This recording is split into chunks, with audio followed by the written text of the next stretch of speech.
And good morning, everybody. Welcome to the Pattison Avenue Phanatics show. I am James Scorza filling in for Tom Kelly once again this week. With me as always is the group of companions on this Saturday of most entertaining sports action of all. Joey Marks, what's going on, brother? Good morning, fellas. Good morning, Philadelphia. Frank Finnegan. Good morning. Good morning. Yeah, we got a lot to get to. Hopefully, we can have Damon on the show.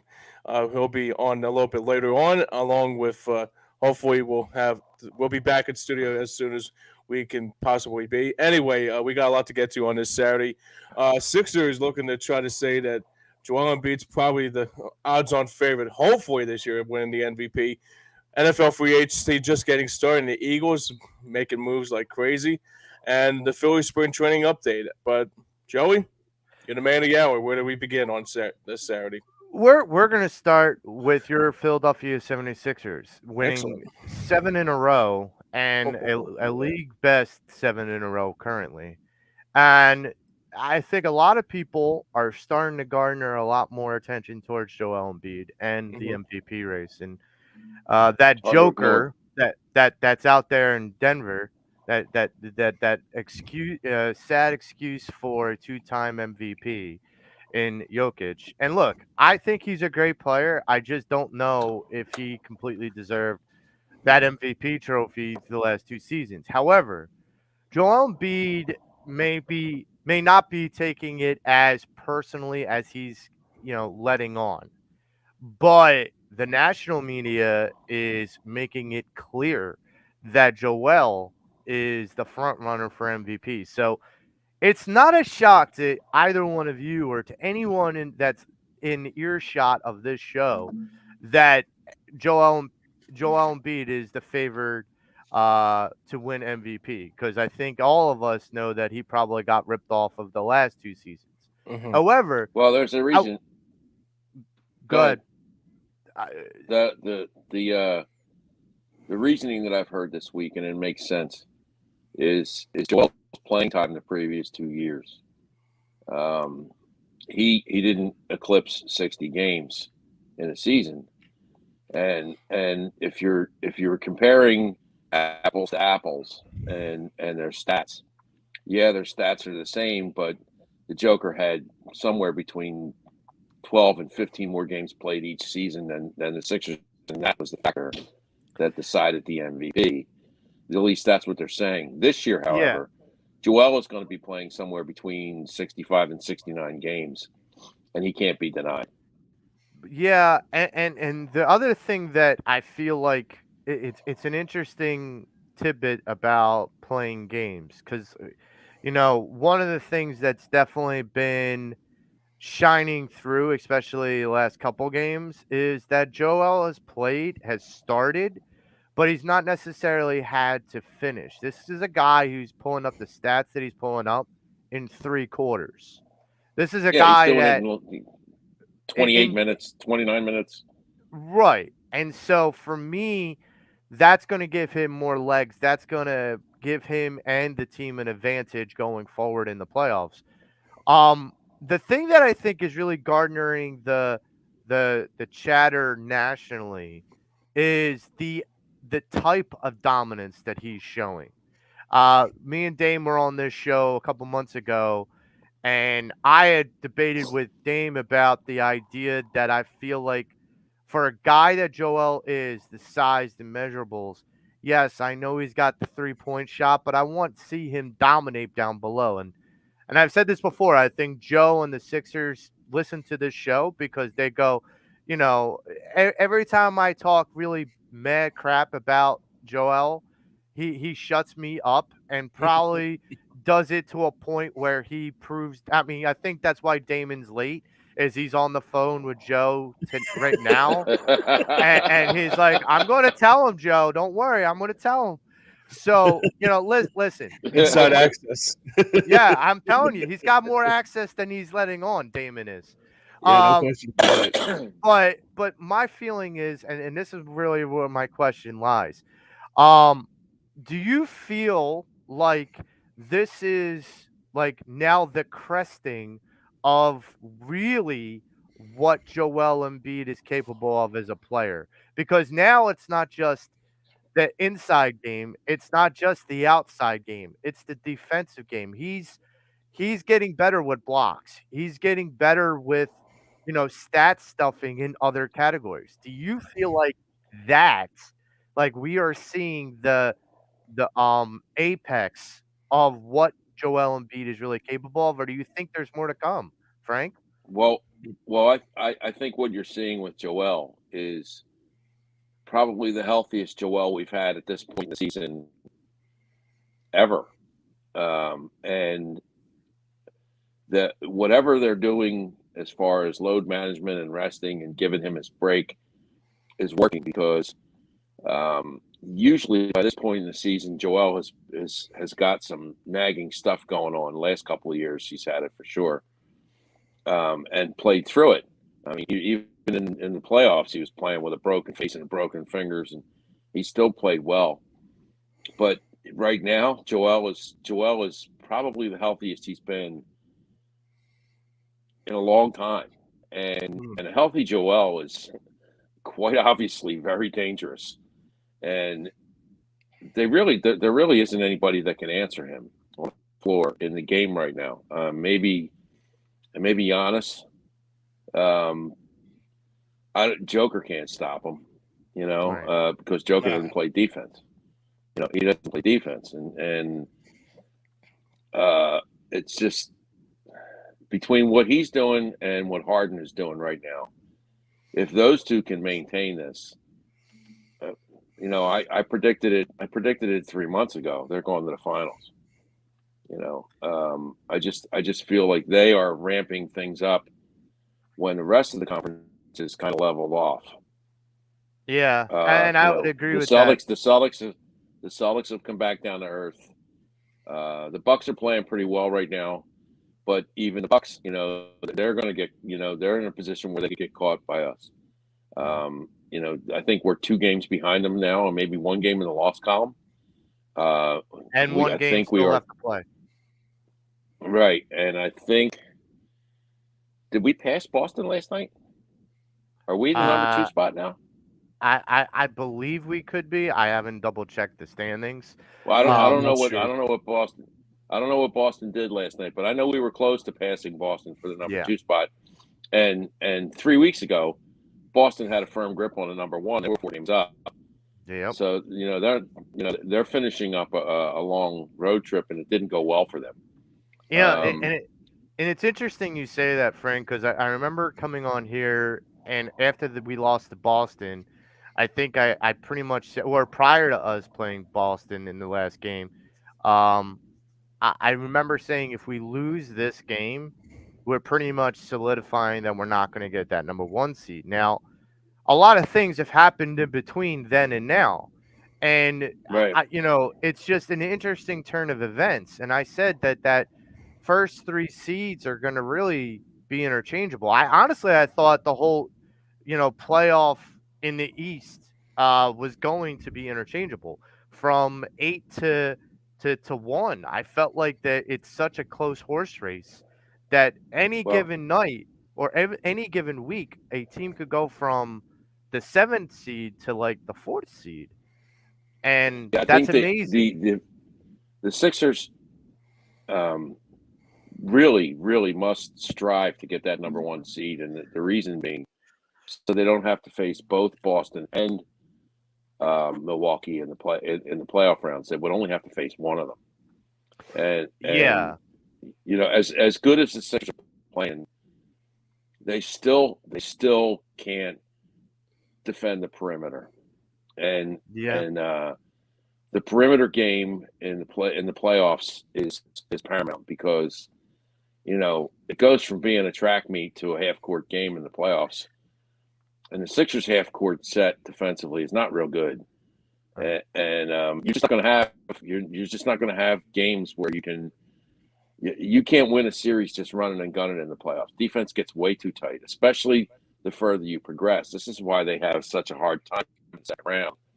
Now, hopefully they're getting that together because their bench is way stronger than it was last year.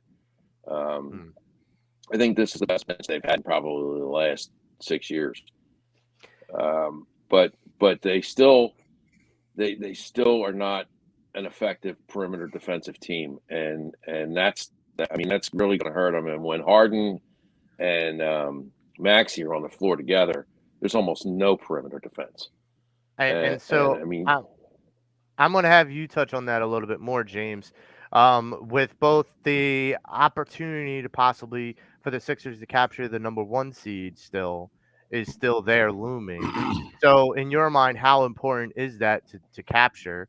And then number good morning, 2, Dave. good morning, I was about to James. say good morning, gentlemen. Good morning. Good morning. How Happy was your Saturday, phone? guys. How was your phone conversation with Joel Embiid this morning? we just got off. I know. I am doing fine, Joey Marks, the Hammer. Yeah. Oh, I Good know. morning, I man. know. I think he's a scrub. Hey, that traffic must have been tough on the internet. Scrub. I would say, Frank, Slowed I'm you sorry, up. sorry. I said, Oh how no, was that man. traffic You on know, the internet? family stuff, man. You know, communication I with the know, with the I know. spouses. That's all Yeah, good. you man. know. But, I have to and it's all love. It's all love. Yeah. But it's But- like, yo, you gotta see what I work. Yeah, Dame, I'll It's all- tell you this, Dame, I just tell Joe that I'm done riding him. Like I'm done riding him. They said like, please let me off the Yeah. hook. Yeah. Hopefully he will. But James, like Yeah. I said, I'm gonna come to you with this, and then I'll go to Dame. So touch on what Frank was mentioning about the number 1 seed, and that the Sixers still have a possibility of getting that number 1 seed. How important is it to you, in your mind? Do you think it is for the Sixers to capture that number 1 seed prior to the playoffs? I mean, yeah, it's probably the best basketball I've seen in probably quite a while. Going back to, I just the one thing like I said, I want to believe in this team. Like I said this 100 times with I talked to my dad about this hundreds of times.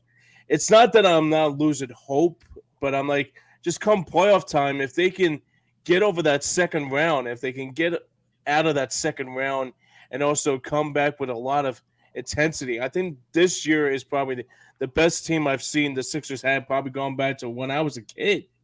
Gonna admit, I think the last time I've seen a Sixers team that powerful was probably Iverson in 2001.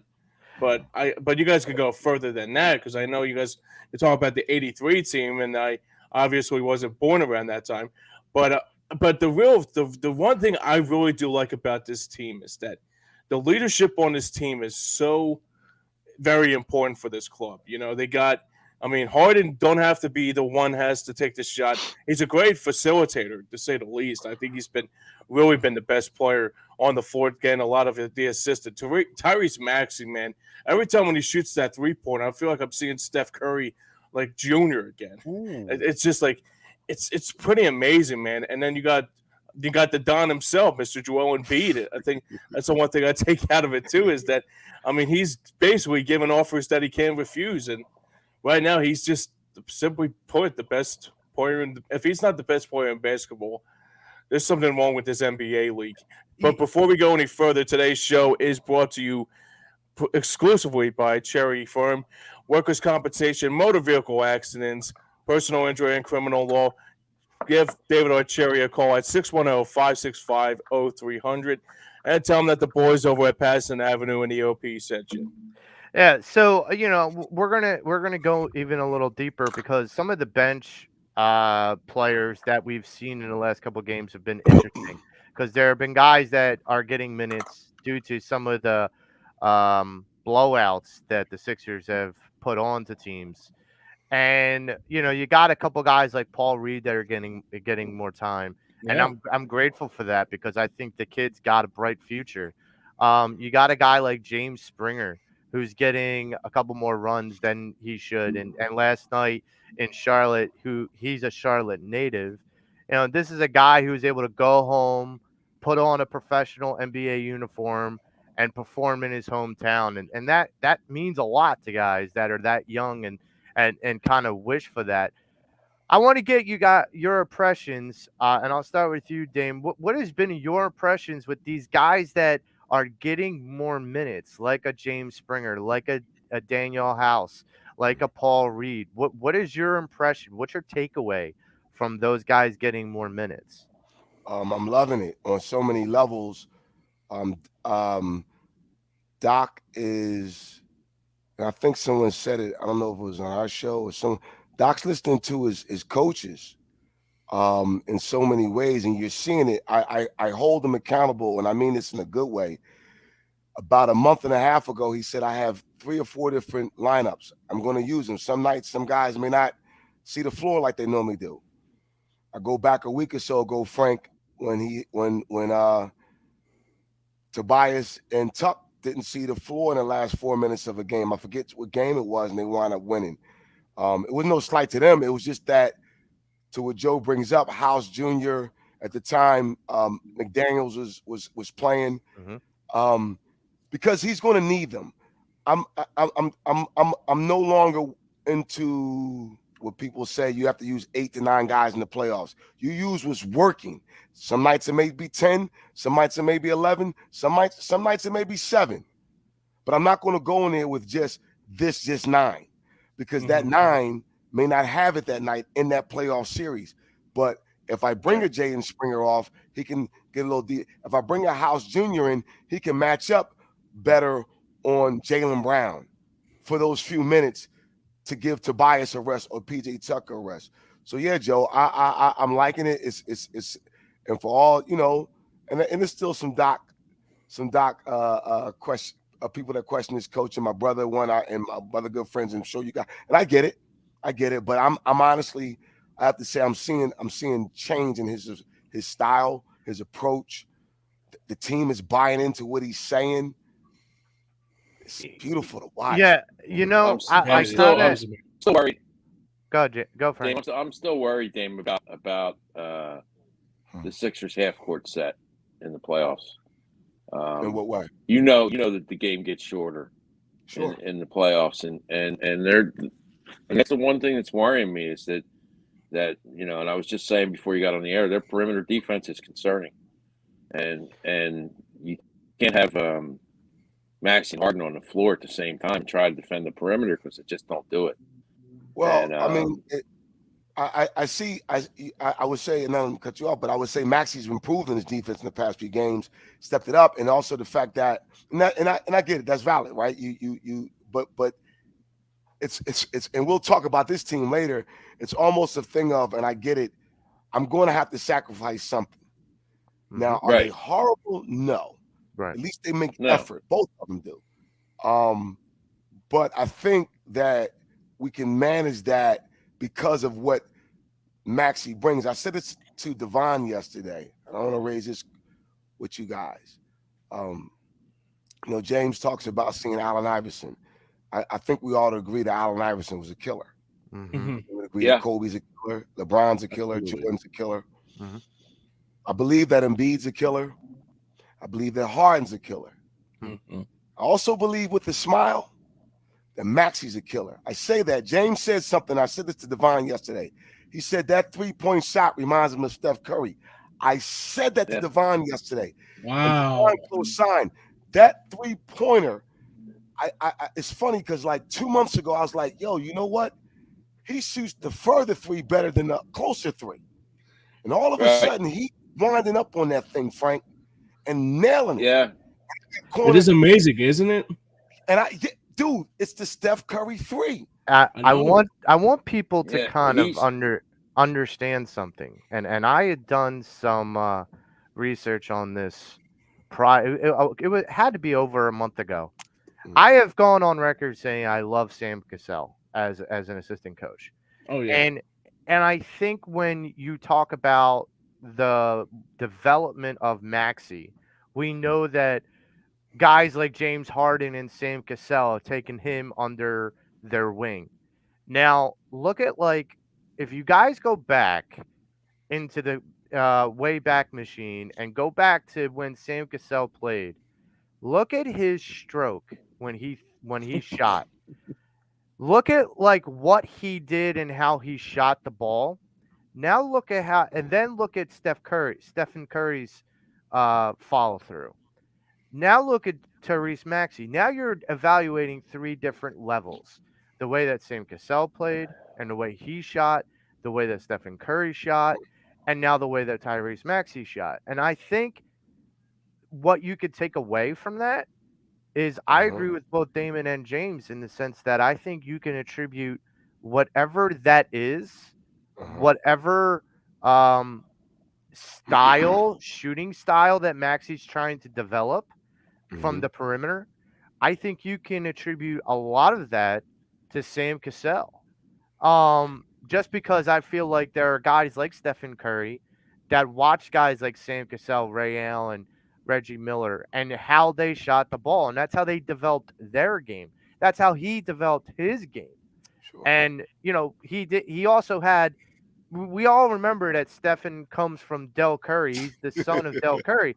But Del Curry was not the type of shooter that a Ray Allen was. He wasn't the type of shooter that a Sam Cassell was. He wasn't the type of shooter that a Reggie Miller was. But his son said, listen, this is the way the game is going. This is the direction that the game is going. I need to pattern my game a different way than you pattern yours. Well, a couple things off of what you said, Joe. When Maxey just last week talks about his coaches, he always mentions Sam Cassell. Always. Yeah. The other thing is, to your point about Dell, and I always remember Dell, on that Charlotte team with Alonzo and Muggsy Bogues and those dudes coming out, hitting that corner 3-point shot. He changed Steph's shot when Steph was in high school. Wow. He changed, his father changed. Steph used to bring it from a lower part of his body. His dad made him raise it. Yep. Taught him how to raise it and arc it. Now, the funny thing is, Dell came from, if I remember it, his was lower. And then he went on to Toronto and did some things. But and he was shooting the 3. Like, it's funny, the 3-point shot, the evolution of it, to watch it. Bill Laimbeer would shoot a couple of 3s a game. Yeah, back in Detroit. Yeah. He would shoot, and people would get on him. And he would hit one. Right. He would hit him here and there, And Bird was Bird. Right. Just amazing. And then Bird could close his eyes and hit shots. Close his eyes. But now it probably has. The best shooters, and I've said this to you guys before I've ever seen in my life, is Reggie Miller, Ray Allen, Andrew Toney, and Steph Curry and Larry Bird. Those are the well, I'm gonna talk about as far as pure shooters. I'm talking about just like Frank said, they dudes can close their eyes and hit it, right? Yeah. So now, when you see Maxey get that ball, I'm like, that's good. Well, you know what I find amazing. What I find amazing about Maxey's shot, and I noticed this. I mean, a lot of guys have their spot on the floor to hit their 3. They go there and they set it up, and I mean, they design plays to get that guy open. Maxey doesn't need a spot. He doesn't need a spot. He's on the move. He grabs it, jumps, and goes. And he's not setting up for it. He's so locked in that he doesn't need a spot. To add to your point, scary, man. To add to your point, Frank, when we had Danny Green, you got to remember the greenhouse, like the corner. Yeah. Danny had to have the corner in order to be very accurate from behind the arc. If you have a guy like Maxey who can kind of, if you give him JJ Redick was shot, like that. He can move anywhere. Yeah. JJ was very versatile, but the difference that I would say JJ in difference to Tyrese is that JJ didn't have the inside game. He didn't have the ability to fake the 3-point shot. Right. If Maxey has the ability to change gears, and that's going to put any defender on their heels. And he's got that Andrew Toney step, that first step that just drives people nuts.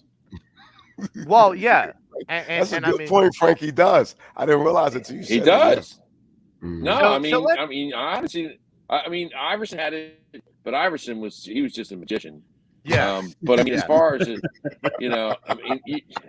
how can a 5'6" guy play with the guys that he played with? Because I don't care what anybody says. There was no way he was. No way he's 6 foot. 6 feet, baby. 6 feet tall. No, yeah. with those Put long elevators. arms. They put elevators in know- the sneakers, man. Come on. With those long arms. As a guy, Frank, as a guy who's 5'10", but marked as 5'9.5". Listen, every inch counts, man. I I'm know. gonna just say it like that. We're not No, all as blessed in height.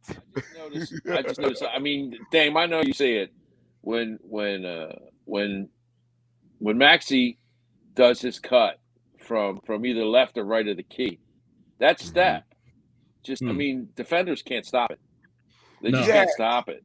So Frank, and I get you with because remember he was coming off the bench for a while. It was working, but then it was affecting him.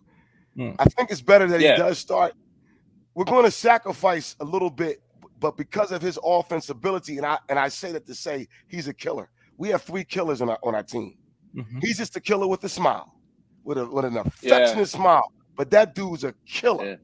So, and I don't get that to everybody. Yeah, I don't get that to everybody. No, I go back to Jordan. Tell you, best thing that happened to Sixers was the COVID shutdown of the NCAA tournament, because there's no way they would have been able to draft him.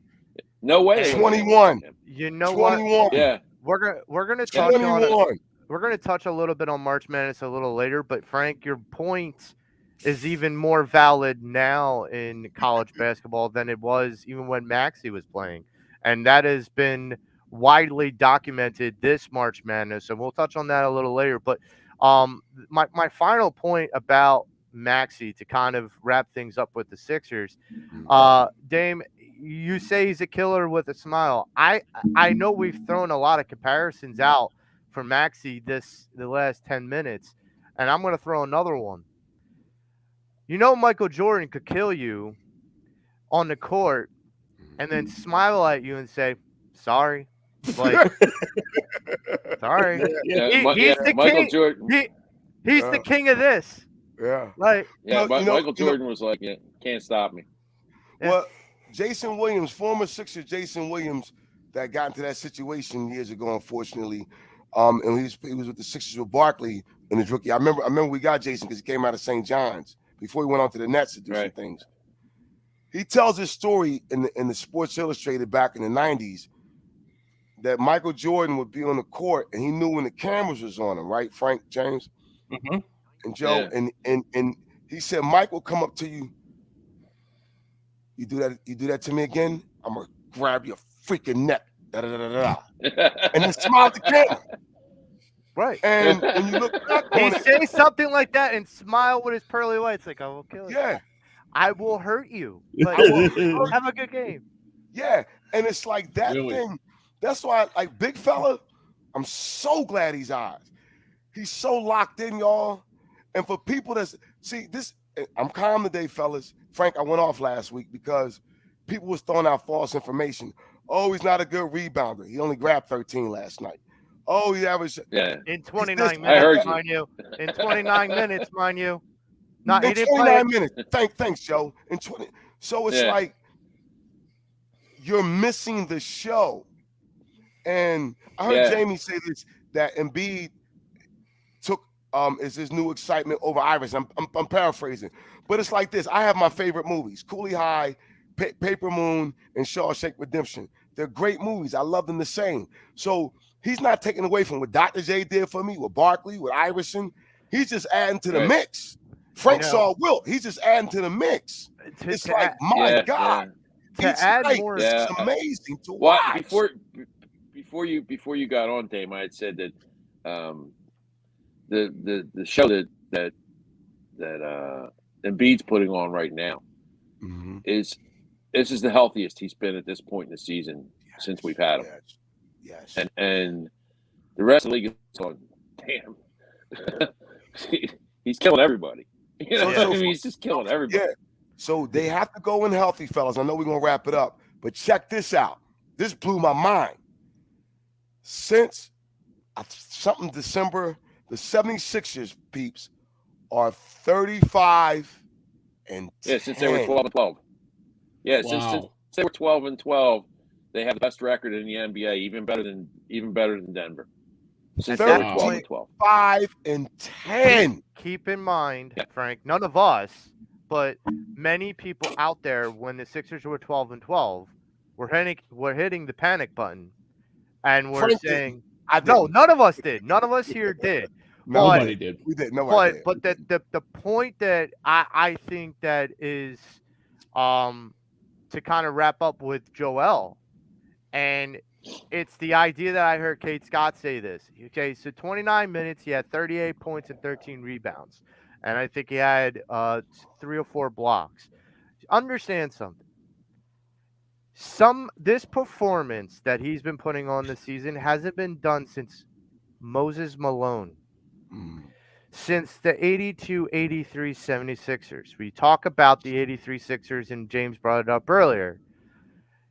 If this team sniffs the type of success or even eclipses the type of success that the 83 Sixers had, this team is not only going to the NBA Finals like Frank had predicted, but they are moving on to become your new NBA champions. Yeah. That's a They're going to have a hard time getting past the Suns. I think the Suns are understand. going to win the West. They're going to have a hard time beating the Suns. I'm not sure if it's going to be that easy, Frank. I don't think I'm it's with Joe on that one, Frank. I don't Suns think got it's as some- cut and dry because Yeah. everyone said that last time, and we all know what happened. And I get they have KD, but they have 3 stars on their team that are stars, but they're all injury prone.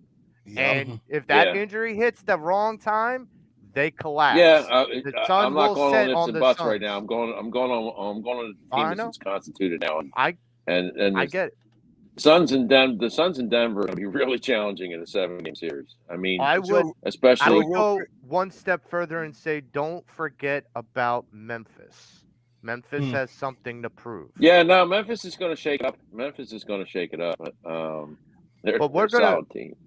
We're But gonna Joe, move. real quick, Go good ahead. news for you.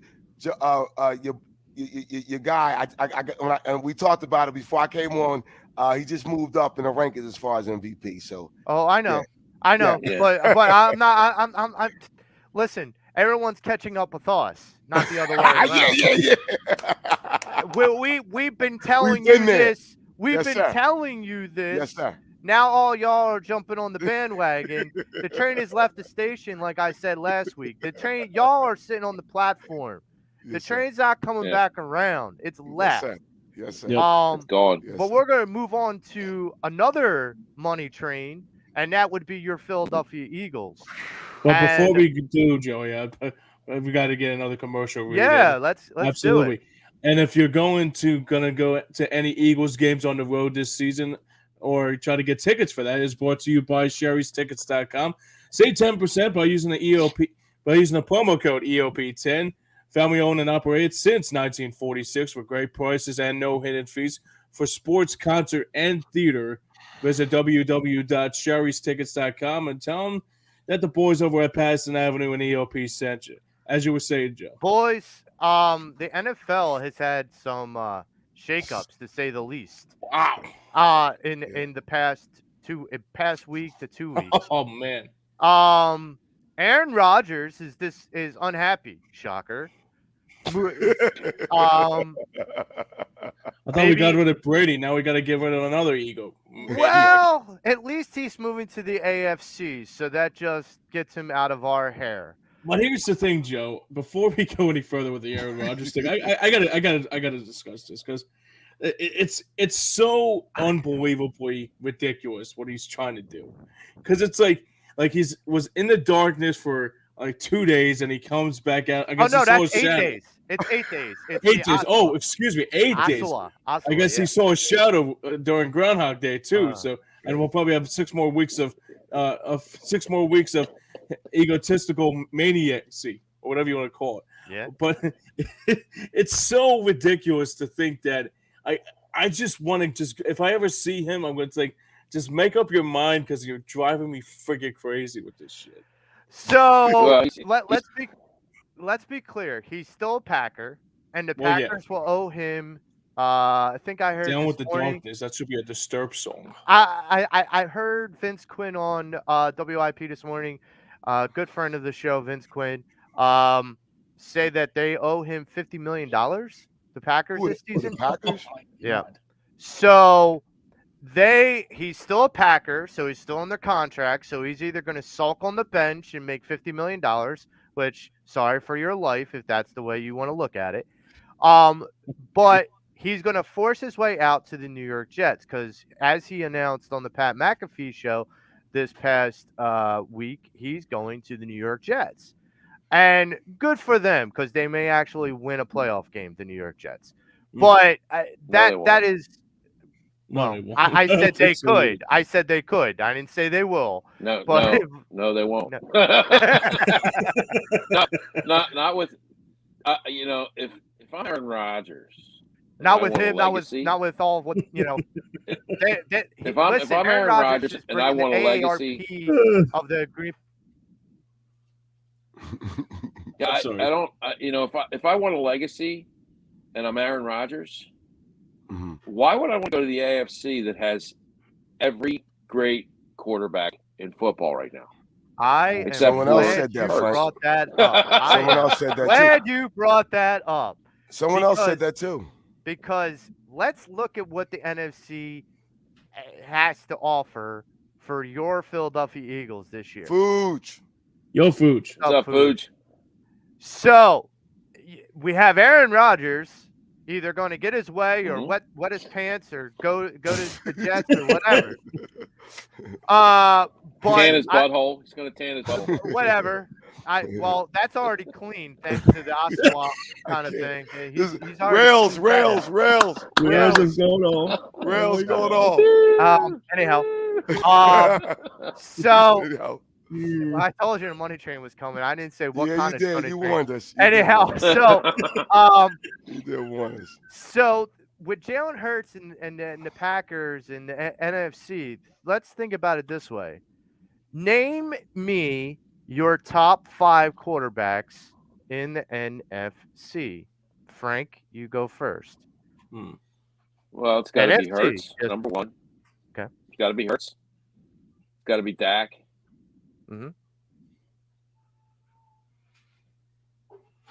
Cousins, maybe. Damn, that's a good question. That is a good question. I'm drawing blanks now.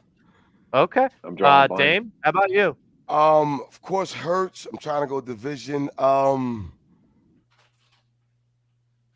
Top 5 in the Stafford. NFC, Joe. Stafford. Okay. Okay, Stafford. I'll go with that. I'm stumped too because most of the better ones over in the AFC. I'm like, okay, let me just see this NFC. I mean, you could say Russell Wilson's going to the Hall of Fame, but he's not. No, he's in the AFC. He's over in Denver. He's in Denver. That's a good one. No, that's AFC. I was going to go. Justin but Fields. He's up and coming. He's not established. Right. Would you put him in the this top what 5? You got left in the NFC. I'm putting Dak in there, but Dak hasn't done anything in the playoffs. Right. So it's like right now, this is a great question, Joe. And Frank, James, you guys, please. It's like Hurts and everybody else in the AFC in the NFC is a huge distance. Kirk Cousins, no. Yeah, but I mean, if you're trying to pick a top 5, you got to throw him in there. I mean, I know he's a level below. No, below. No, but what I'm saying is you're going to throw Dak in there. I'm sorry, James, and all those dudes. You're right, Frank. But there's such a distance. Right. Yeah. I mean, the question you have to really ask yourself is really look at the teams like the NFC South is going to have a reclamation project. You can't say anybody in Carolina or the Saints or the Bucks or No, they're all rebuilding. They're all rebuilding. NFC West is going to have the Rams. The Niners, Brock Purdy's done for the year, and who knows? And Trey Lance is coming off an injury. Right, but we don't know what he's got. And then he's coming off an injury. Right, but we still don't even know past that. We don't even know what that means. I don't know who Trey Lance is. I just don't. So I can't say he's going to suck because that's not a fair evaluation. I don't know who he is. I mean, the kid from Chicago's up and coming. We could throw Stafford Yeah, in we there could when put he's Justin healthy. Fields in there. When Yeah. Stafford's healthy, you could. If a healthy Stafford surpasses Dak, Yeah. Right. like a healthy Stafford, I would put him above Dak. Yes. But But healthy again, Stafford would be number 2. Food, I see you with Geno Smith. I would put him in there, but again, it's still a distance. Like we have to put them in there based on the question. But as far like okay, so we get to the AFC. We know it's Mahomes, but I mean, God goodness, you have Burrow. you know Herbert, Josh Burrow, Allen. Burrow. Josh Allen. Burrows. Trevor Like, they're all Lawrence in- is coming up in the Who? world. Trevor Lawrence. I was about to say Trevor Lawrence is coming up. So you have a plethora of those guys that's like, whoa, but Yeah. but compared to the NFC, Hurts stands out alone, fellas. Yeah, and I'm right right there does. with you. It's, now that's What going to change. That it's going to take a couple Yes. of years. It's going to change because yeah, the teams with Sure. high picks now Sure. are NFC teams and all the good. I mean, there's some good quarterback talent coming out this year. 3 or 4 of those So- guys are going to hit in the league. You that know, yes, and yeah, absolutely. And so like that leads me into my next question. So Howie Houdini has pulled it off again, and I'll He's there's amazing. a gentleman on this Pretty network incredible. that will remain nameless. Maddie. Matt. But that still believes that Howie is not a good general manager. But the fact that he has been able to do the things he's been able to do, and I really think that he's not doing anything without a plan. Like he's not doing these signings just to do signings. He's got a plan, and I think we're not seeing Howie doesn't forest through the trees. Howie doesn't take a crap without a plan. Right. He does. And that's why I feel like everyone is like, well, the thing that I heard after all the signings that they had or re-signings that they had was, well, how are they going to pay Jalen Hurts? I'm like, you don't think that Howie and I told people this on this show a month or so ago. I said they're going to wait to OTAs. They're going to wait till they can come in, they can sit down, they can have a nice breakfast, a nice lunch. They can say, Jalen, hey, how are you? How's your summer been, man? How have you been? How's your rehabbing your shoulder? Like, how have you been? They know and they are aware of what needs to be done. Now, I just got done writing an article about Carson Wentz. And one of the things that I found out was when Carson got re-extended with the Eagles, does anybody know how much that was worth? That was the 42 Well, million. the first year, Something like 43, the first year 42. of the contract was very team friendly. I think the first year of the contract he got something like 14 or 15 million, and it kicked in the second year where he got the big money. Same thing's going to happen here, but he's not going to sign. Hurts isn't going to sign until a couple other guys sign. It's just not going to happen because his agent's not going to let him. The extension for Carson was 4 years, $127 million. Here's my thing. Was it 42 guaranteed, Joe? 44 guaranteed. 44, yeah, almost 45. Yeah. I remember that. Yeah, so it was 44 points. More of that guaranteed. Now understand something. Everyone who's sitting there going, he's going to get 300 million. If we even double what we gave Carson, who was already before that extension by 2017, we already deemed him the franchise quarterback. Jalen Hurts has been earning that since he's walked into the door. Yeah. And understand, he has earned it.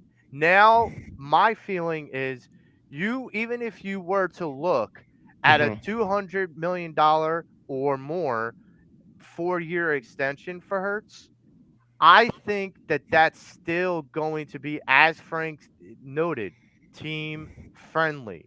Yep. Because I think Howie knows what needs to be done. It's not like a mystery door. We know Howie knows. But I want to get into the guys that we've re-signed. Which one do you think so far means the most, Dame? Um, Good question. I would say I'm not going to mention the Kelseys, the well, I am going to mention the Kelseys, the Grahams, and the Fletcher Cox mean a lot in the sense that the veteran leadership they've won, and in sports, and Frank could speak to this, and particularly in that sport, is where you see the locker room change, where the culture is there. If you look at teams like the Pittsburgh Steelers, even our rivals, the New York Giants, that same level of culture lies in those organizations. And I think it's a credit to both Mr. Laurie and Howie because they knew they messed up with Dog. That now we're seeing that these guys have earned the right to stay. They want to stay, and they're Eagles for life. Like you will not see any of those guys in any other uniforms. And not just because of their years put in, but they can still play. You know, Fletcher Yeah. Cox, say what you want, had 7.5 sacks. BG had, 10 sacks. 10 and a A half. career year. A 10 and a career half. year. And Kelsey, well, he's Kelsey. Yeah. And so, if it ain't broke, don't fix it.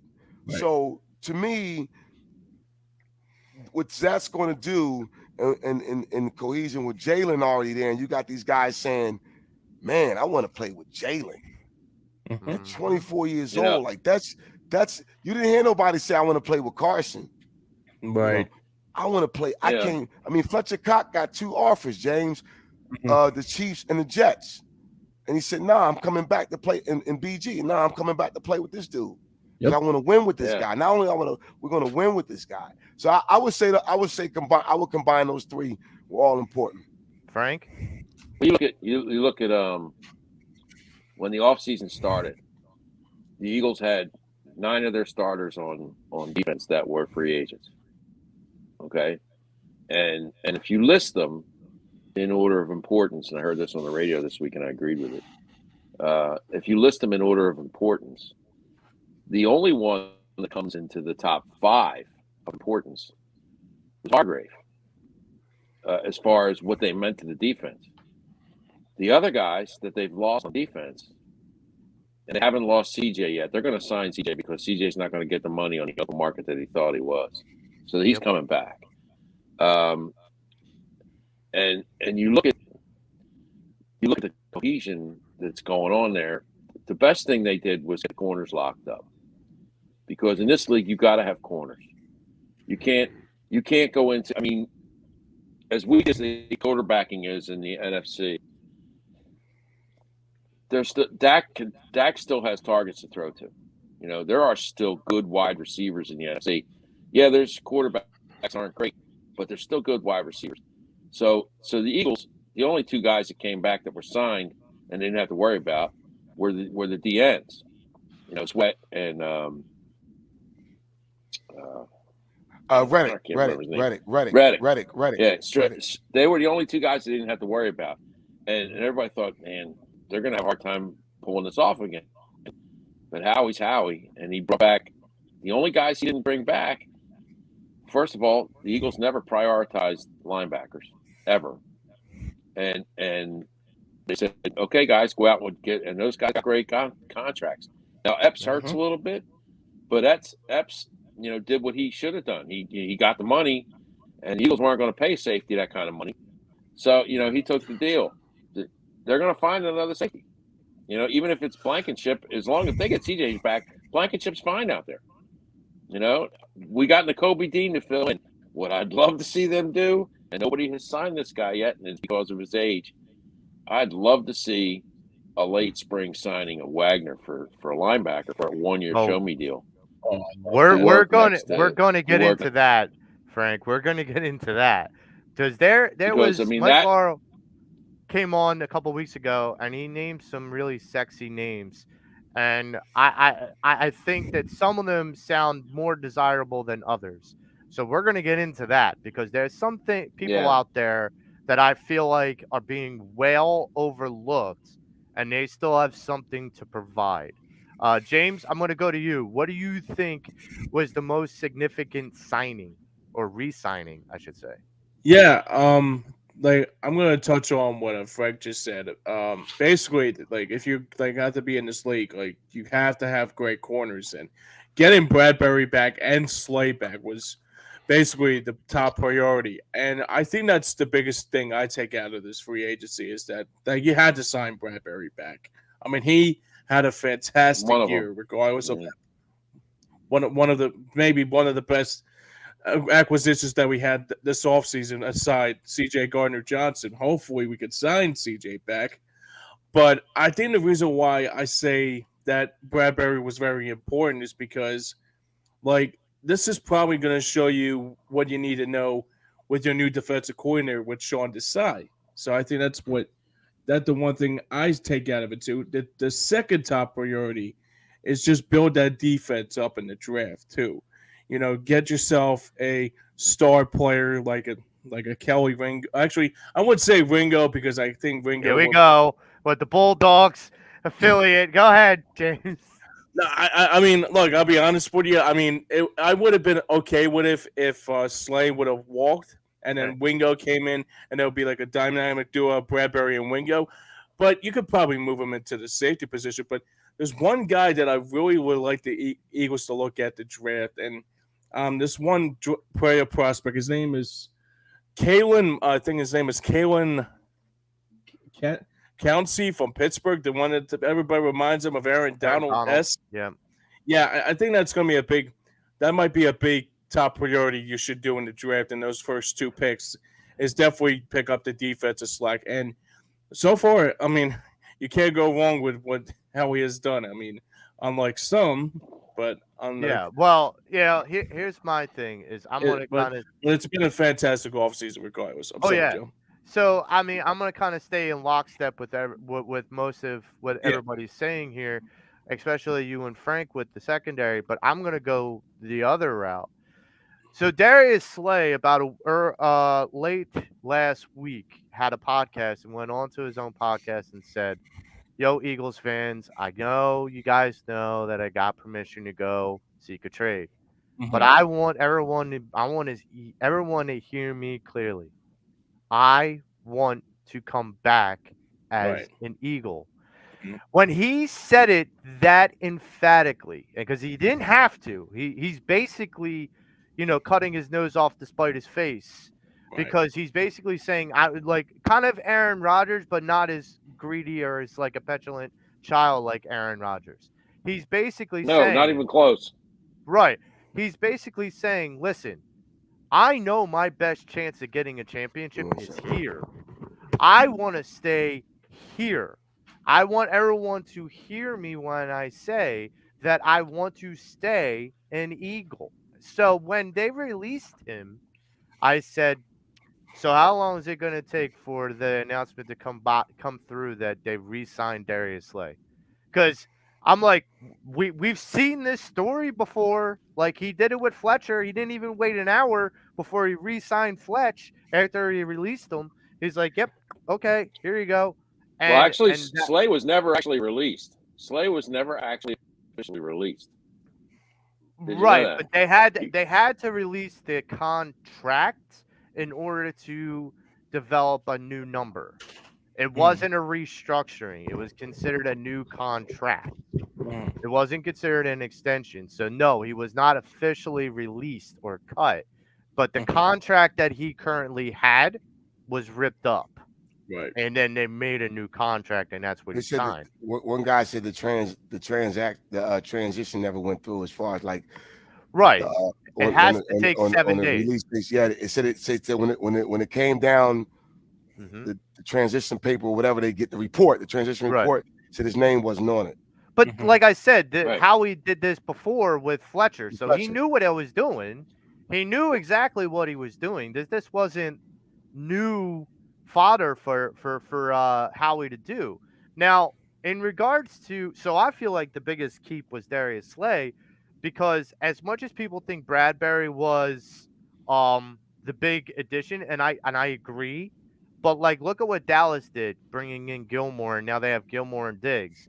They have a great tandem. So we have to stay lockstep with Dallas because they're going to be our biggest competition in the division and maybe even in the conference. That's why I started I dis by I dis asking I who the disagree with that statement.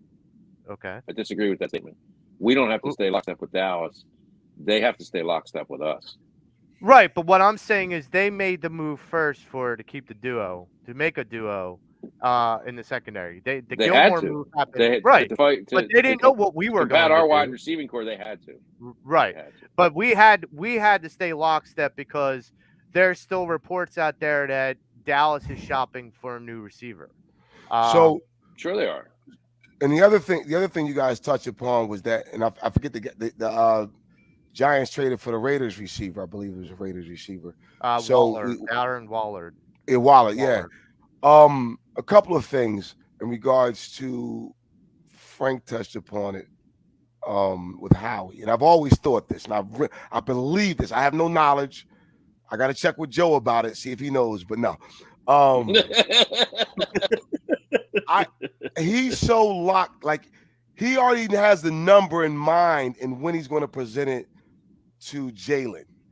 He already knows what he wants to present to CJ.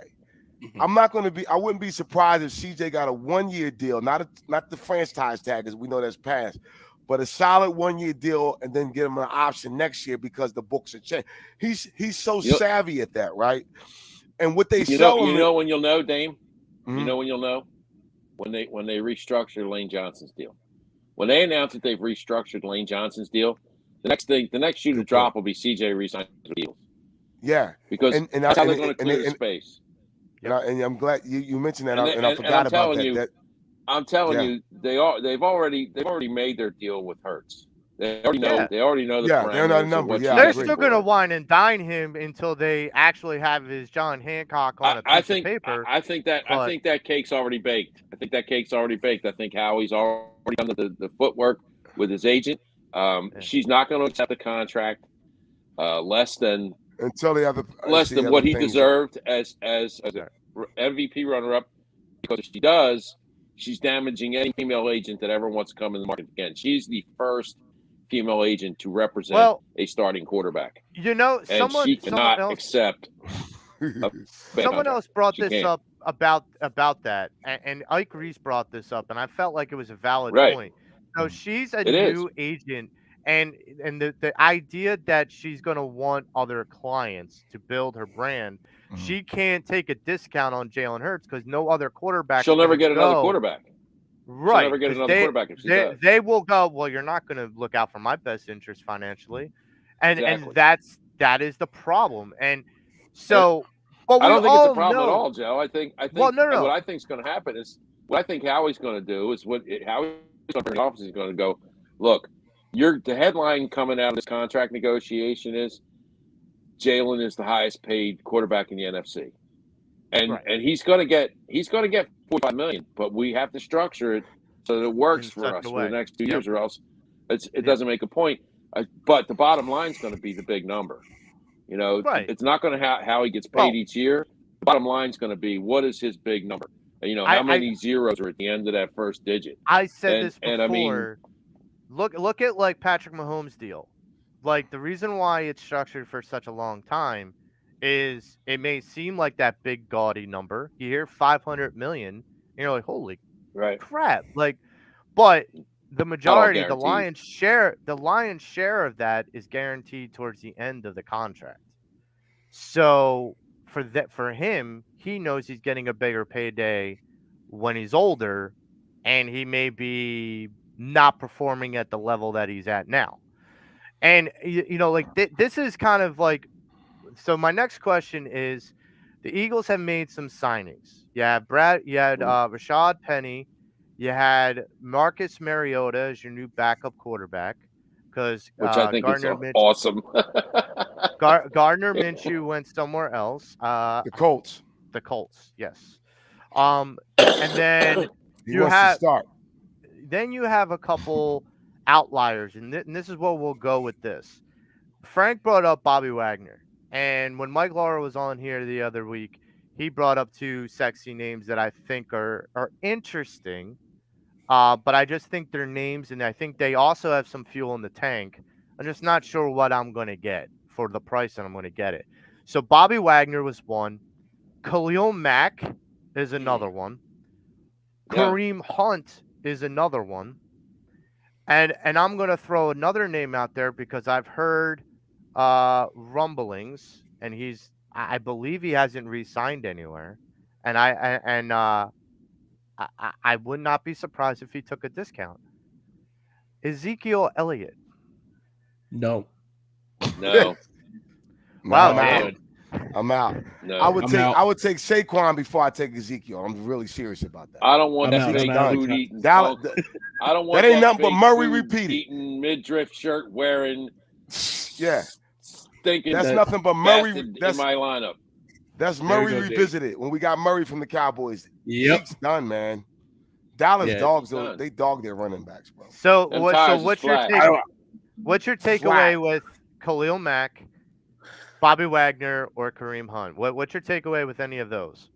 I think Dame? Bobby Wagner would be the perfect linebacker to bring in to mold the Kobe Dean into an assassin.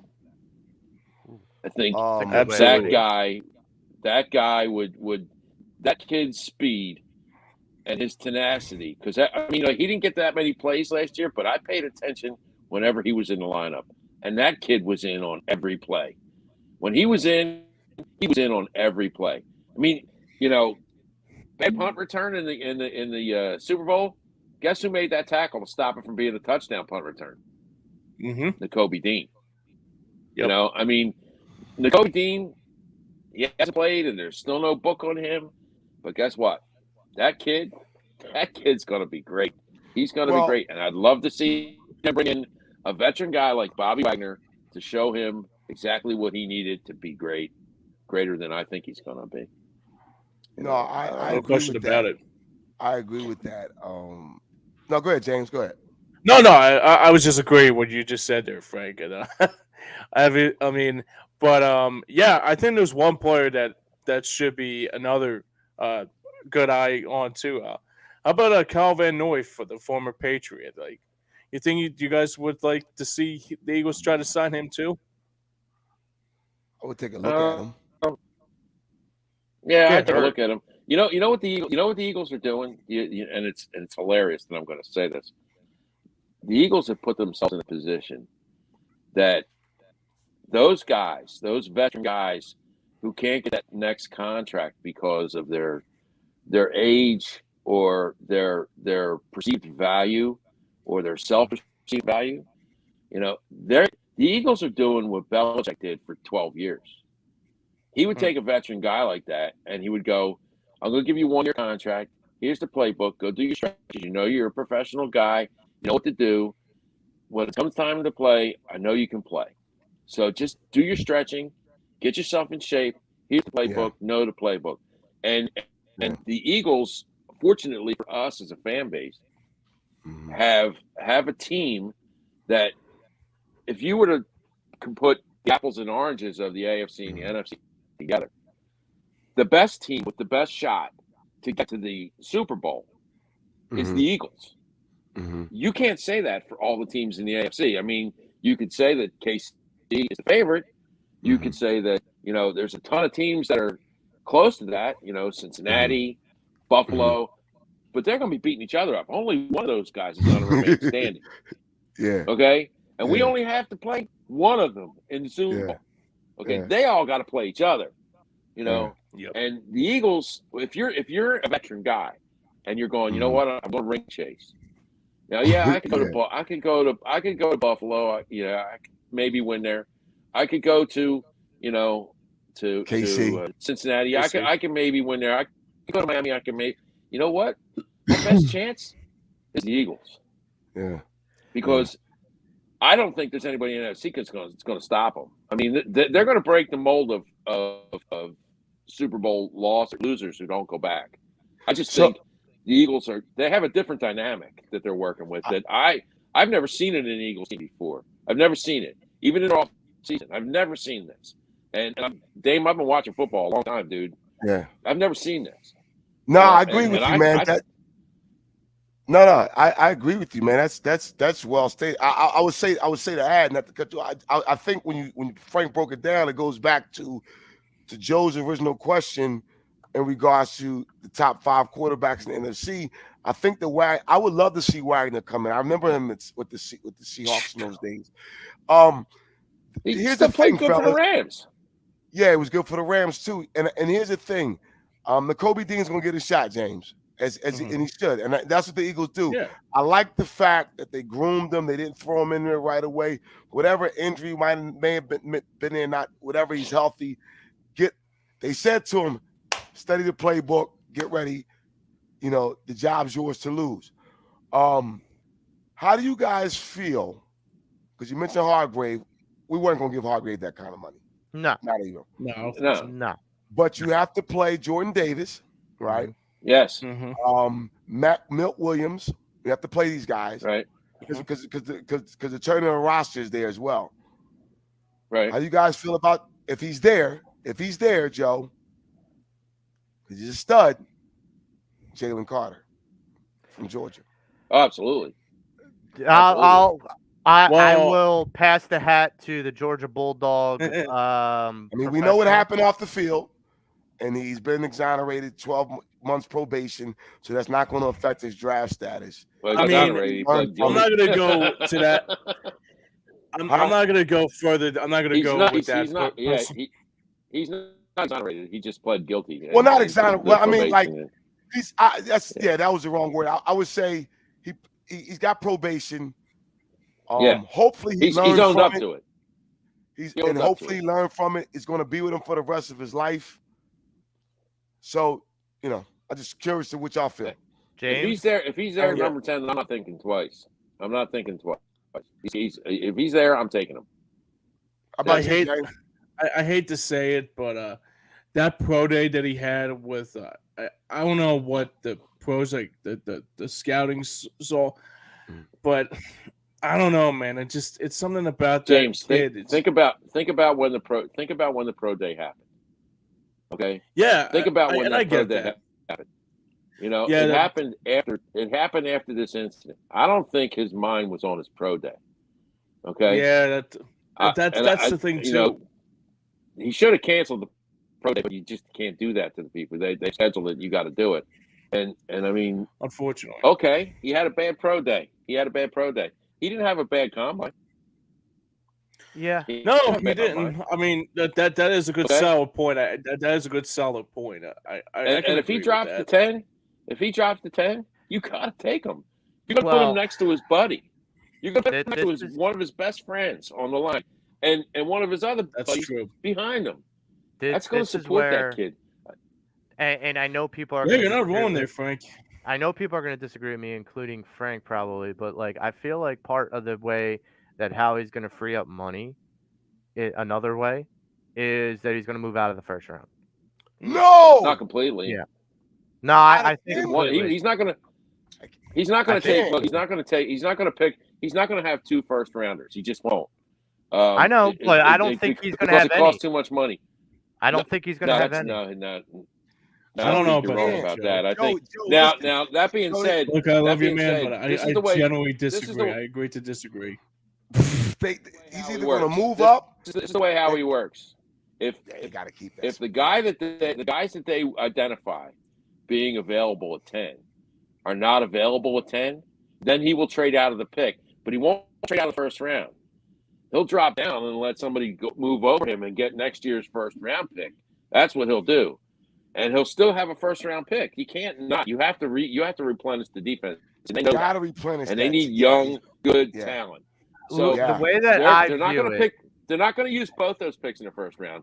They'll probably and actually statistically, the last 4 picks in the first round are the most traded picks in football. So that 30th and that's pick, why I feel the way that I do, though. That because you just mentioned out of it, but he's going to get a high second rounder out. But wait a minute, you just mentioned it, and I'm just going to reiterate it.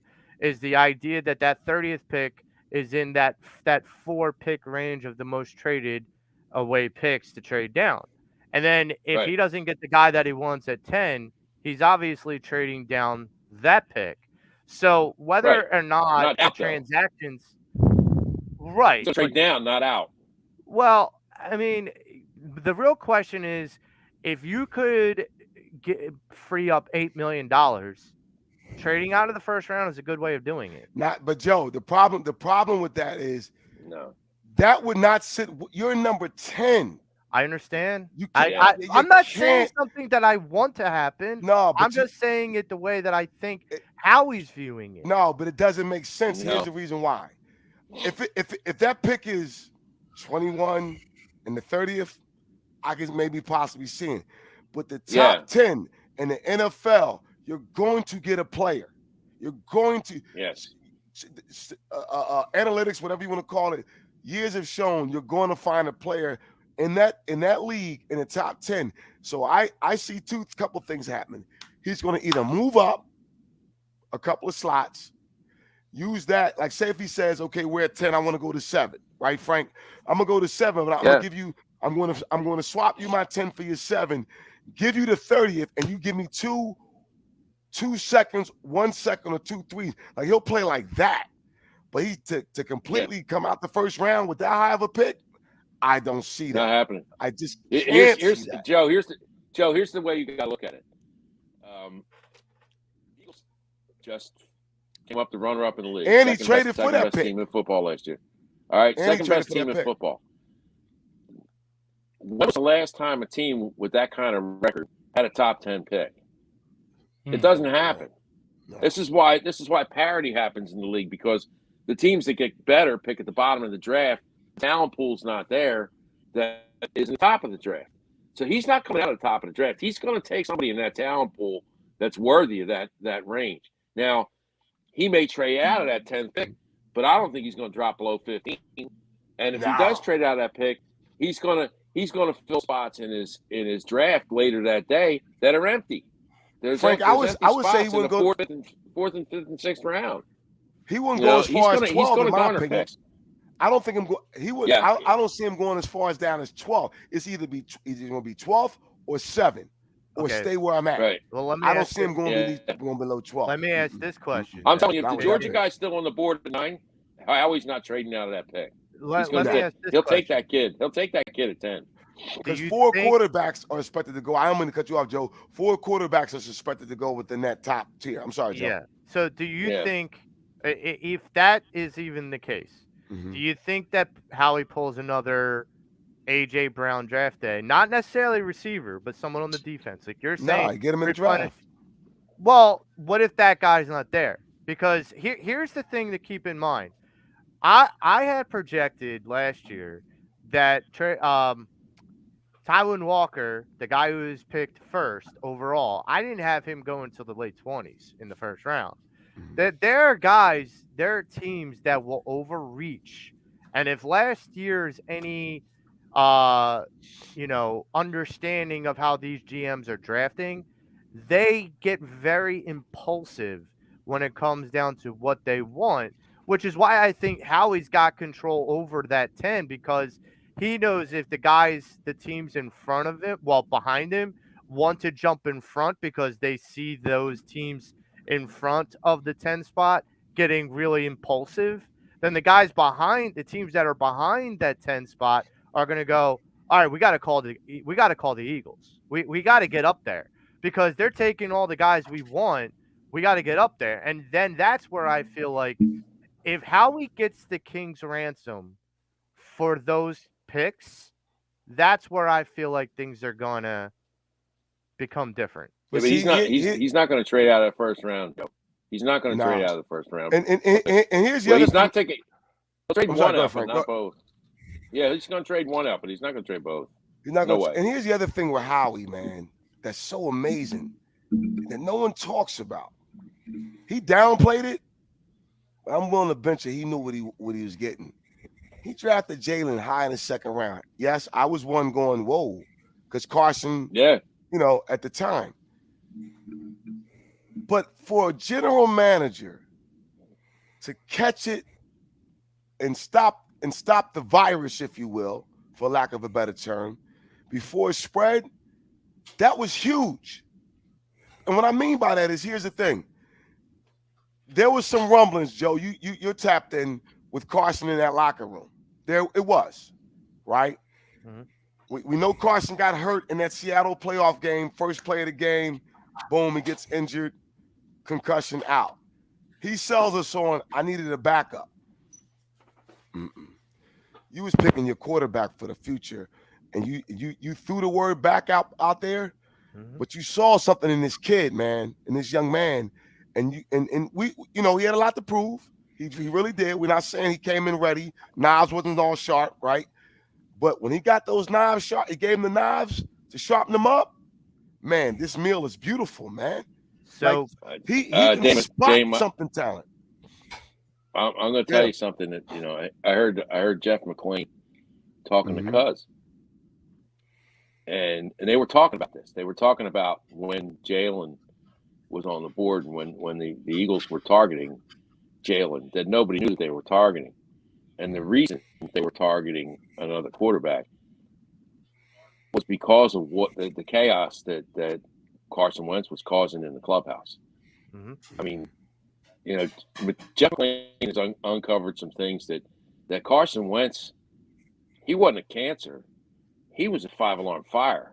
He was tearing that clubhouse apart. Like I said, I did an article not that long ago on Carson Wentz, and the article kind of stated that we could have used the fireman we drafted. There was an interview done in 2021 where it was reported that over 12 different players anonymously came forward after the 2017-2018 season and said that they can't play with Carson. What? That they don't want to play with Carson. Yeah, Jeff McClain came out with the same story. Yeah, this was a guy. He was tearing the clubhouse apart, and they had to get rid of him. There was a guy, and then there was another report that came out in late 2021 that there was a rift when he decided that he wanted out, that he had said either Mike Groh goes or I go. And Howie basically said, well, how about both of you guys go? I'm done. I'm washing my hands. I'm like, well, and I got to believe to some extent that when Jalen came to the locker room and saw this, because you can't be immune to it, you walk in the locker room and the guys are talking, I'll bet you Jalen went, you know what? I'm going to win this team over, and I'm going to play calm C. I'm going to be the level-headed guy in this room, and in 2 years I'm going to own this room. Well, Jalen, let me explain something. We all know where Jalen came from, both to Alabama and Oklahoma. Okay, let's understand something real clear about all of that with Jalen's mentality. When Jalen came into that room with the Eagles and saw the disarray, you don't think that there wasn't competition and sharks sharpening their teeth in Alabama and Oklahoma? You don't think there's guys behind him or in front of him that want that spot, want his spot? Absolutely. So he was groomed in a professional atmosphere. Right. He knows I have to lead by example, not by words, not by being entitled. I am going to lead by what I do on the field. And if they don't believe me, then I don't belong here. But if they believe me, they will follow me. Now, guys, we're going to move to two other little topics, a little bit outside of the 4 for 4, but EOP and Pattison Ave is 4 for 4 and so much more. But James, before we move on, is there any way that a person that's listening to us could go and see the Eagles if they're away, like a trip? Yeah, I think it's called phillysportstrips.com. Every Eagles home, I know for sure this year they'll be back at it again this year because they got a lot of Phillies road trips coming up along the way. There's a Yankees trip coming up. I'm pretty sure there's a Pirates trip coming up. And 2 trips between the Union and the Rockies on the same weekend. And whenever the Eagles 2023 schedule comes out, I know for sure Philly Sports Strips will be on the case for that.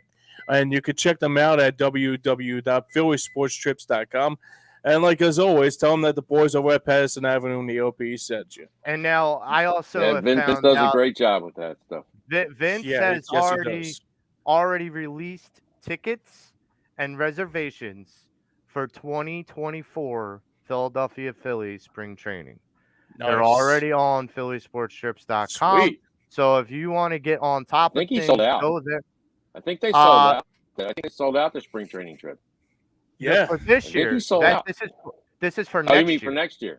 Yes, jeez. for next spring training. So Vince is ahead of the game. He knows that Yeah, he the is. need is there. Vince is a great guy. So I wanted to touch on two topics. Number one, Frank, you brought this up in our group text. The World Baseball Classic has had some repercussions in the Phillies division. You want to talk about the Mets closer going down? That's crazy. Well, the Mets usually do this at the end of the season, but the Mets are metting before the season started. I mean, that their closer's done. The guy they paid what, $18 million a year to? They just Yep. gave him that contract, $18 million a year, done for the year, tours ACL, because of a celebration at the World Baseball Classic. They have two starters. One's not coming back until mid-May or June. Another starter's down for 4 weeks, I think. The Mets are done. They haven't even started, and the Mets are done. And just let's keep in mind, they have a 40-year-old Justin Verlander, who you're not going to get 200 innings from that guy. So, well, no, you may get 200 innings from him, but he's not. I mean, he's 42, and the Phillies have showed that they can hit him. They showed that. Frank, in what are the you playoffs that saying? they can hit 42 him. is old? You saying 42 is old? Is that what No, you're saying? 42's young. 42's young because I'm 61. So 42 to me, I'd still be 42 again. But don't pick on me because I'll. Hey, listen, No. Joe, don't pick on me because I'll start talking about Roman Newman again. No, I get it. I get it. All right. He's gotta But, go home. like that's the thing is like for me when Frank brought this up and then I saw the report and honestly, this was the debate before the World Baseball Classic. Is it smart to play the World Baseball Classic where they're playing it, like the time of year that they're playing it? Because this is a time for new players or returning players to gel with their teammates, and not all of them are there. And there's been high debate. Now, granted, people that get injured or the fear injury, we're always worried about during play, not during celebration. So can I just make a little PSA to all baseball players out there? David Robertson got injured last year's postseason by celebrating. Now we have this knucklehead getting hurt by temper down what you're doing when you're celebrating. I get it. Shake hands. Like shake hands. Don't do any mob. High five. High five. Shake hands. Yeah, fist pound. Do a little hug. fist pound, like hug a guy. Like do something that's not going to be like jumping off the dugout and like getting all crazy. Brad Lidge's knee was injured in the World Series celebration. That's why he couldn't pitch next year. Yeah, Ryan Howard tackled him, right? Yep. Wow, his knee was injured. Yeah, his knee was injured in the World Series celebration, and the next year he couldn't throw anymore. Nope. But I mean, we call him the big piece, but that's not what we meant. But I mean, that's unfortunate that happened to the guy, man. I never like to see a guy get hurt. No. Man. No, I don't want to see it. I don't see it. Nah. I mean, you look at. Do you remember how the season started last year with Girardi, right? Yep. And we got to that stage in the season where the Phillies were 22 and 29. Does anybody envision the Phillies being 22 and 29 at the same point of the season this year? Nah. And even if they are, and I don't think they will, but even if they are, I don't have the same like shakiness than I did then. Well, I really don't. To me, at the very worst, they'll be 500. Right. That's 51 games. And that's fine if you're talking about still waiting for Bryce to come back and what this team's going to look like there. Look, I said this last year, and I'll say it again this year. The cavalry is coming. Relax. Cavalry's Everybody here. Cavalry's here. Cavalry's here, dude. Yeah. Not here yet. Bryce is still not on the field. You know they don't do that in this town. Just like we talked I about know. earlier with the Yeah. Sixers when they were 12 I and know. 12. Oh my God, trade Embiid, The fire sky is Doc. falling. The sky is falling. Yeah, it's like, dude, it's a long season with baseball. So that 22 and 29 is 51 games. So I Yep. asked this because I know that especially Dame and Frank and maybe James, like you guys probably have some strong feelings about the World Baseball Classic and where it was placed to be played, meaning the time. What would you guys do differently? If they still wanted to have Well, the World Baseball Classic, what would you do differently? well, Joe, the World Baseball Classic doesn't mean beans to Americans. It really doesn't. I mean, to us, it's I know a lot of the people World watching it though. Series. I know. But It is but fun to watch, but though. I to will the, admit. but to those other countries, it's their chance to shine on a baseball stage, and we have a lot of international players in the league. Okay, if you're going to play the World Baseball Classic, I don't have a problem with it being at spring training time because you got to get these guys playing time anyway. Mhm. I don't want to. When are you going to do it? You're going to do it in the winter? That's not conducive to good play. I mean, this is the best time to do it. Okay, they're going to get it over with. Our guys are going to go. You can get injured in a spring training game. But to these international players, these games mean something. Especially to guys who may never ever play here, like the team from Cuba. Those kids ain't coming here. This is their only chance to shine against some of the best players in the world. I mean, it has meaning to them. It doesn't mean a hell of a beat to us. We don't care. Yeah, all right, great. Had a great World Baseball Classic. Yeah. Awesome. Good for you. That's called a participation trophy as far as we're concerned. There's only one trophy in baseball, and that's the World Series. I mean, because all the best players in the world play here. So I mean, spring training is probably the best time. There's no other time you can do it. Yeah. I Dame, kind of agree with Frank on that. And I was listening to Kincaid's show yesterday, and they were talking about it, and they were saying, well, maybe do it during All-Star break or whatever, which is never going to happen with baseball. Mid-season? No. Nah, Nah. baseball's not Not in the changing. middle of a mid, not in the, if they're like in mid-season No, form. because they Didn't want to hockey promote try their that? All-Star game. yes. I was Huh? just going to bring that up, Did- Frank. Frank, they did that with the Winter Olympics, I believe, one year. And Well, yeah, they were all talking. those hockey players left for Yeah. the Yeah, they were Olympics. It was talking about stupid. that. They extended the All-Star break for a month, Yeah. and all the Yeah. hockey players went up to perform in the Winter Olympics. And Mhm. yeah, I remember that because I Yeah. remember watching it, and like Team Canada really ruled the roost during that, only because their players decided to kind of opt out a month prior Right. to that All-Star break. And then I mean, Baseball has enough. yeah. Baseball No, has enough and that's image what they problems. What they don't need is a stoppage in the middle of the season. compared it You to. know? Right. They compared it to the what hockey did, but just listen to what Frank said. He's right. This is the best time. Baseball's a long season, so Yeah. you're not going to do it after the World Series because there wouldn't be any juice, right? Which is the No. winter time. Right. Yeah, spring training. These guys get some work in, and let's face it. Frank says NBA doesn't start till Christmas, but baseball doesn't start till July. How about Baseball that? doesn't. After the Baseball All-Star doesn't start break. till After the All-Star break. Yeah. So Yeah. You know when baseball starts? When the trading deadline passes. That's when and baseball they have starts. two of them, which is weird. James, This is weird. what do you think of that? The interleague trading deadline when that is over, that's Yeah. it.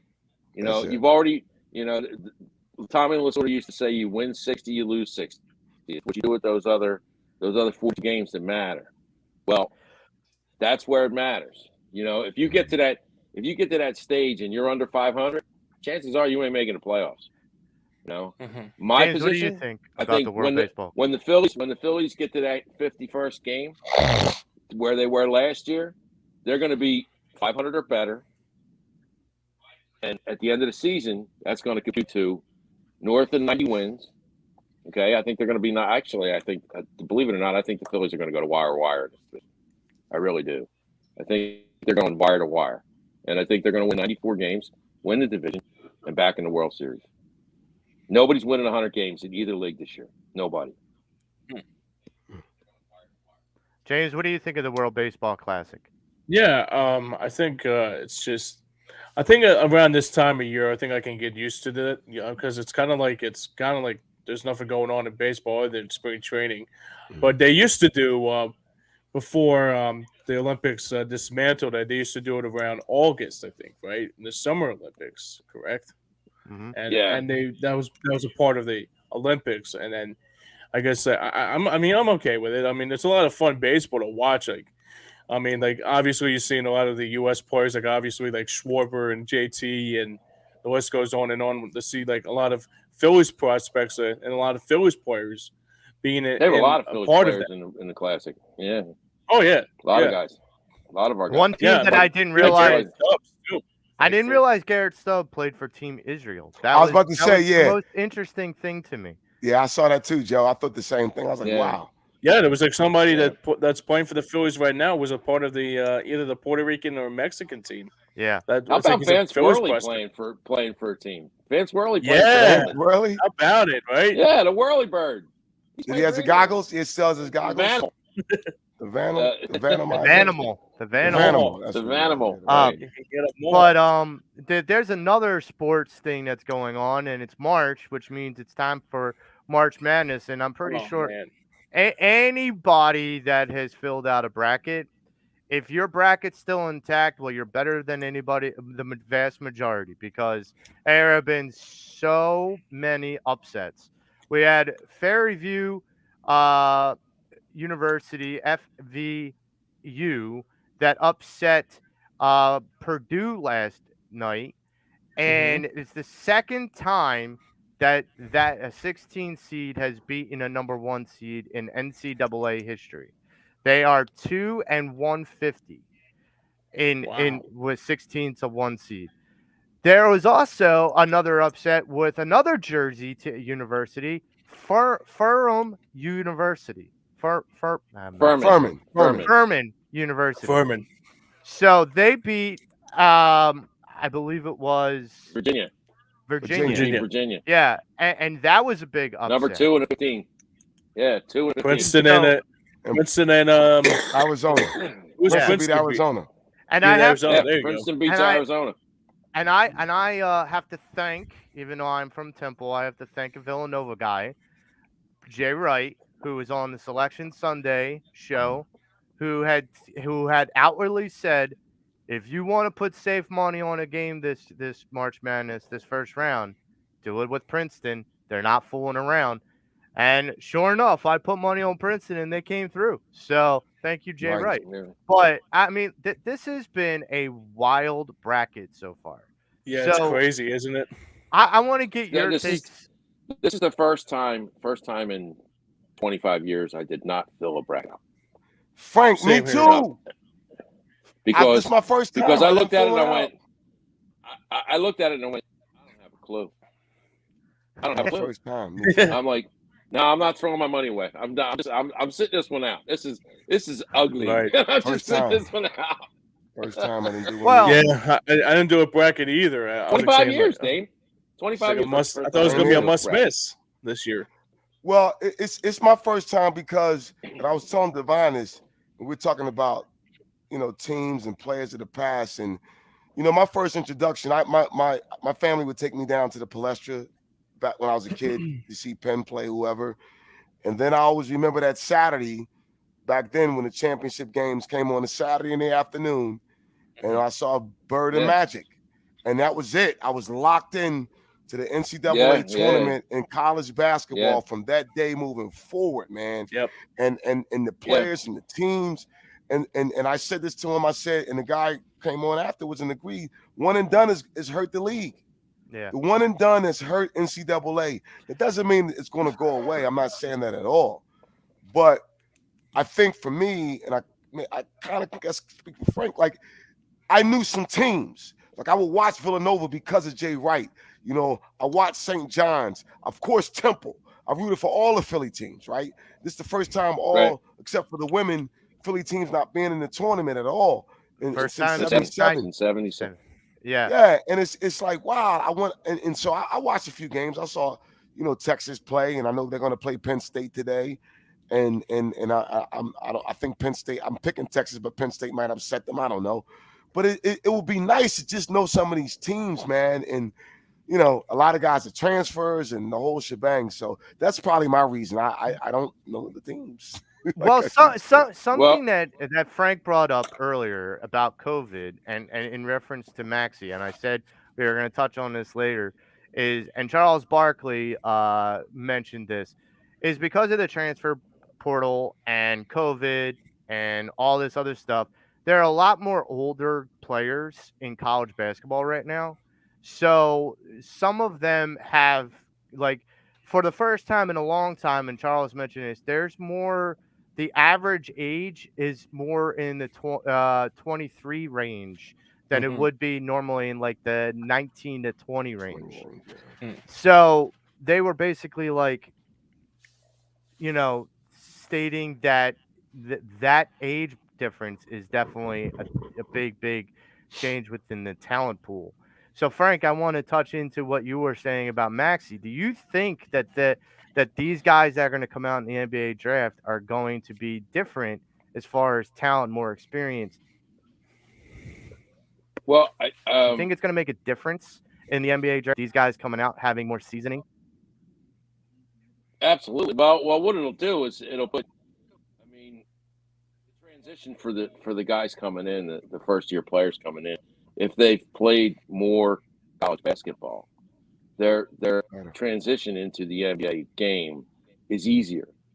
When you see a young kid come in, I mean, it happens a lot. You get a young kid come in, he comes and he just gets eaten alive.